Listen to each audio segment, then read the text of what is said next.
दोस्तों, कल हिंदुस्तान की प्रख्यात कोकिला लता मंगेशकर जी ने दुनिया को अलविदा कह दिया। इन्हीं बसंत पंचमी के बाद वो राग बसंत हमेशा के लिए अनंत में विलीन हो गया।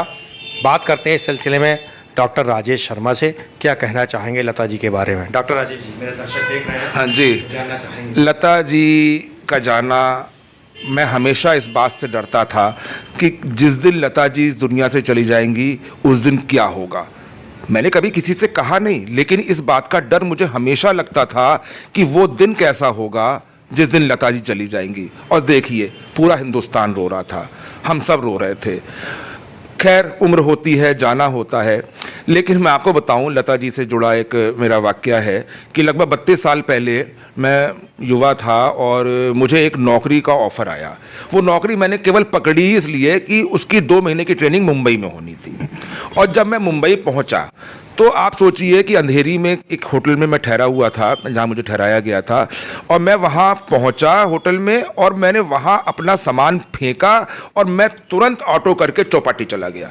और चौपाटी चला ही नहीं गया, मैंने अपने कपड़े उतारे और मैं समंदर में कूद गया। शाम के 7 बजे थे, अंधेरा हो चुका था। समंदर मुझे हमेशा से सपनों में इतना फैसिनेट करता था। और दूसरा फैसिनेट करती थी मुझे लता जी। मैं फिल्म इंडस्ट्री के बारे में ज़्यादा नहीं जानता था, चीज़ों के बारे में ज़्यादा नहीं जानता था, लेकिन लता जी मुझे फैसिनेट करती थी।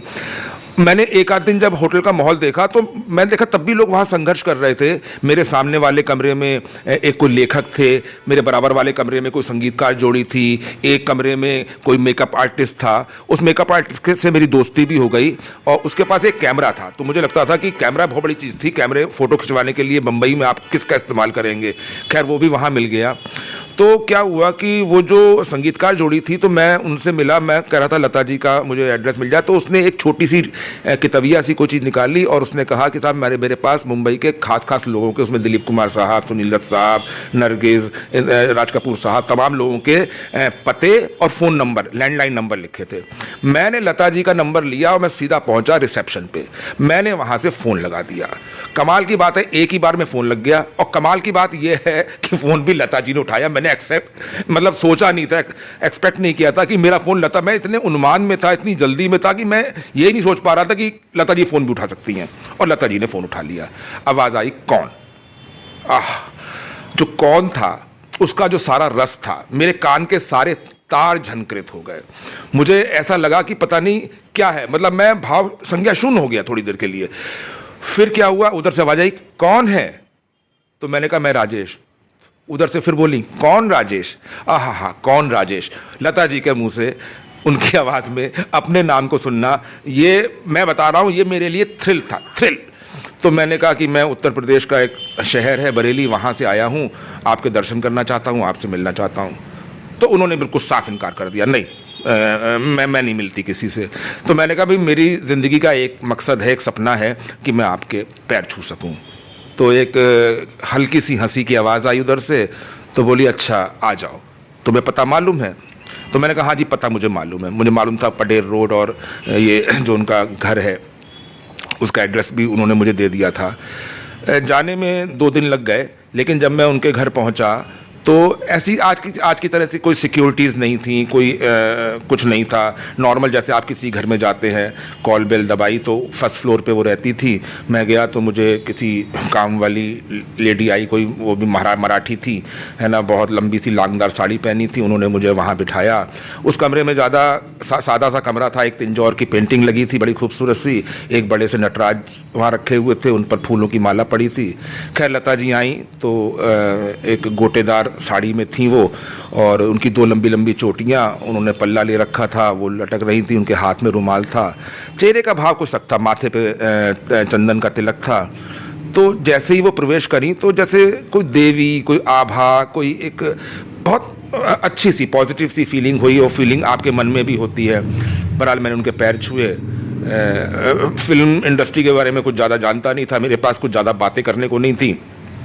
अब उन्होंने सिर्फ मुझसे ये पूछा, आप क्यों आए हैं, आप क्या करते हैं, सिर्फ थोड़ी सी बातें करी। बहुत मीठी आवाज़, बहुत अच्छा उनका बातचीत। शायद पानी आया था नहीं आया था मुझे याद नहीं, बहरहाल चाय नहीं आई थी, है ना, लेकिन मुझे लगता है उसकी भी कोई ज़रूरत नहीं थी, क्योंकि मैं तो भक्ति भाव से उनके दर्शन करने गया था और मुझे पैर छूने का सौभाग्य हुआ, और कुछ ज़्यादा बात करने को नहीं थी, इसलिए मेरे ख्याल से 4 मिनट के अंदर मैं वहाँ से उठ आया। और लता जी को जानना समझना, फिर मैंने हरीश भिमानी जी की किताब पढ़ी, एक मेरे दोस्त हैं यतेंद्र मिश्र, उनकी लता जी पे एक बहुत बड़ी किताब है, मैंने लता जी को मैंने बहुत पढ़ा, बहुत खंगाला। फिर जब मैं गोवा गया एक बार, तो मैं वहाँ मंगेश मंदिर में गया। मंगेश मंदिर वो है जहाँ पर इनका परिवार आता जाता था, और भगवान शिव की वहाँ पर हैं वहाँ पर, और उनको लता जी की माँ जल चढ़ाने आया करती थी। तो मैं उस मंदिर में गया, तो वो जब जल चढ़ाने आती थी तो उन्होंने एक दिन जल चढ़ाया, अर्घ चढ़ाया, सुपारी रखी, और जब आप मंदिर से आके वो जो नाली में से आप जल लेके टीका लगाते हैं, तो जैसे ही उन्होंने हाथ किया तो वो जो सुपारी उन्होंने चढ़ाई थी वो उनके हाथ में आन गिरी। तो उनको आश्चर्य भी हुआ कि मेरी चढ़ाई सुपारी मेरे ही हाथ में आ गई है।